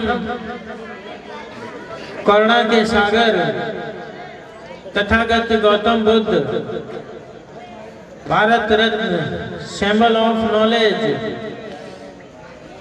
बाबा साहब डॉक्टर B.R. अम्बेडकर जी और बहुजन समाज में जन्मे संतों गुरुओं के चरणों में श्रद्धा सुमन अर्पित करते हुए राधे श्याम भारती जी और उनकी टीम का मैं बहुत धन्यवाद करता हूं कि उन्होंने मुझे बाबा साहब डॉक्टर B.R. अम्बेडकर जी की जयंती में मुख्य वक्ता के रूप में अवसर दिया। मैं आप लोगों को वो बातें दोबारा नहीं बताना चाहूँगा जिनको आप लोग सुन चुके हैं। मैं आपको आने वाले कल के लिए कि आपको क्या करना है, क्यों करना है, इस संबंध में बताएंगे। आज भारत देश के अंदर विधायिका में यानी पार्लियामेंट में, संसद में और भारत की विधानसभाओं में 33% महिलाओं को प्रतिनिधित्व देने की तैयारी हो गई है। अब करीब करीब जो है 250 महिलाएं पार्लियामेंट में आपको नजर आएंगी। इसका मतलब कि 250 पुरुष आप पार्लियामेंट से बाहर जाएंगे और उनकी जगह पे करीब करीब 250 महिलाएं आएंगी और तब 33% जो है पार्लियामेंट के अंदर महिलाओं को 26 नवंबर 1949 के बाद जब संविधान लागू हुआ तब से 2026 के बाद ये रिजर्वेशन प्राप्त होगा। इसी तरीके से उत्तर प्रदेश के अंदर विधानसभाओं में भी, मध्य प्रदेश, बिहार, पूरे देश के अंदर जो विधानसभाएं हैं उन सभी विधानसभाओं में भी 33% रिजर्वेशन 2026 के बाद लागू हो जाएगा। सबसे खास बात ये होगी इस रिजर्वेशन की कि इसमें रोटेशन होगा। रोटेशन का मतलब जैसे कि कानपुर की लोकसभा सीट है तो एक वक्त ऐसा आएगा कि यह सीट भी महिला सीट होगी, और ये महिला सीट जब होगी तो इस जगह पर जो भी पुरुष प्रतिनिधि सांसद हैं वो इस जगह पे चुनाव नहीं लड़ सकेंगे, और जिस जगह पे कोई महिला सांसद है और रोटेशन हुआ उस सीट पे तो वहां पे पुरुष लड़ेंगे। कहने का मतलब है रोटेशन एक ऐसी अवस्था होगी जिसमें एक सीट पर जो मोनोपोली है एक व्यक्ति की, कितने साल से जमे हैं? 25 साल से, 20 साल से एक ही सीट पे बराबर जीत रहे हैं, ये मोनोपोली खत्म होगी, चाहे स्त्री की हो और चाहे पुरुष की हो। और जब यह रोटेशन होगा तो बड़े बड़े नेता, सांसद, विधायक को अपनी सीट गंवानी पड़ेगी, चाहे वो स्त्री हो चाहे पुरुष हो, उस जगह पे रोटेशन चलेगा। रोटेशन सिर्फ सामान्य सीटों पे नहीं चलेगा, जो अनुसूचित जाति और जनजाति के लिए आरक्षित सीटें हैं राधेश्याम भारती जी, और जो अनुसूचित जाति जनजाति के बड़े बड़े नेता हैं और अपने आप को सुरक्षित समझते हैं कि इस सीट को मैं हमेशा जीतूंगा, उस सीट पे भी रोटेशन होगा। अनुसूचित जाति जनजाति के आरक्षण के अंदर भी महिलाओं का रोटेशन होगा, और इस रोटेशन के लिए समाज को तैयार होना चाहिए। भारत देश के अंदर महिलाओं को कम से कम 33% रिजर्वेशन को प्राप्त करने के लिए समाज के अंदर योग्य महिला लीडर तैयार करने होंगे, क्योंकि बाबा साहब डॉक्टर B.R. अम्बेडकर कहते थे कि अगर लीडर योग्य है तो उसके पीछे चलने में कोई दिक्कत नहीं है, और लीडर अगर अयोग्य है तो फिर एक दिन डूबा पड़ता। तो आज जो वक्तागणों में और यहाँ पर प्रतिनिधित्व देख करके लग रहा है कि निश्चित रूप से इस जगह से बाबा साहब के सपने को पूरा करने में आसानी मिलेगी। जय भीम, नमो बुद्धाय। बहुत बहुत धन्यवाद आदरणीय R.C. धीमान जी। कहते हैं ना, रुख हवाओं का मोड़ सके, रुख हवाओं का मोड़ सके ऐसा हुनर पैदा करो, रुख हवाओं का मोड़ सके ऐसा हुनर पैदा करो, और जीना चाहते हो सम्मान के साथ तो हर घर में एक अम्बेडकर पैदा करो, हर घर में एक अम्बेडकर पैदा करो।